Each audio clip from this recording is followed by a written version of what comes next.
కాకినాడ జిల్లా పిఠాపురం ముంపు ప్రాంతాల్లో డిప్యూటీ సీఎం పవన్ కళ్యాణ్ నేడు పర్యటించనున్నారు. ఏలూరు వరద ముంపు ప్రాంతాలను పరిశీలించనున్నారు. వరద పరిస్థితిపై అధికారులతో సమీక్ష సమావేశం నిర్వహించనున్నారు. వరద ప్రవాహం తగ్గే వరకు తాను జిల్లాలోనే ఉండి ఎప్పటికప్పుడు పరిస్థితిని సమీక్షిస్తానని, వరద బాధితులకు సహాయాన్ని అందిస్తానని పవన్ హామీ ఇచ్చారు. గత ప్రభుత్వం 5 ఏళ్లలో కాలువల్లో పూడికలు తీలేదన్న పవన్ ఎవరు చేశారు, ఏం చేశారు అనేది మాట్లాడితే పొలిటికల్ గా ఉంటుందన్నారు.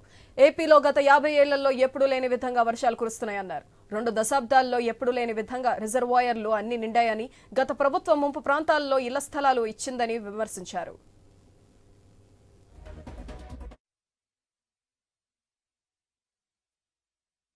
ఆంధ్రప్రదేశ్ గత 50 సంవత్సరాల చరిత్రలో ఎప్పుడు ఇంత వర్షపాతం ఎప్పుడు మనం నెలకొనలేదు. లాస్ట్ 20-30 ఇయర్స్ గా కూడా ఇంత అన్ని రిజర్వాయర్స్ నిండిపోయి ఆల్మోస్ట్ మన ఎడ్జ్ ఆఫ్ ఒక వరద ముంపు గురే పరిస్థితులు వచ్చినాయి. ఇది ఈ వైఎస్ఆర్ కాలనీ చూసాం, లోపలికి వెళ్ళి మొత్తం చూస్తే మేజర్ ఈ కాలనీ ఒక సమస్య ఏంటంటే ఇది లోతట్టు ప్రాంతంలో ఇచ్చారు. 4 అడుగుల లోతు ఇది దాదాపు ఒక మార్కెట్ ప్రైస్ అంటే మన రిజిస్ట్రేషన్ ప్రైస్ ఒక 13 లక్షలు ఉంటే దాదాపు అది ఒక 33 లక్షలు.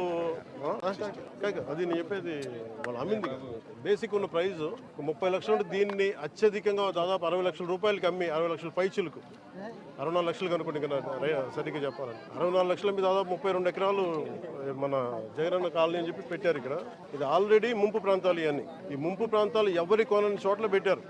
కనీసం వాళ్ళ లోపల కంప్లైంట్ ఏముంది అంటే కనీసం వాటర్ డ్రైనేజ్ పైపులు లేవు, బయటికి వెళ్ళే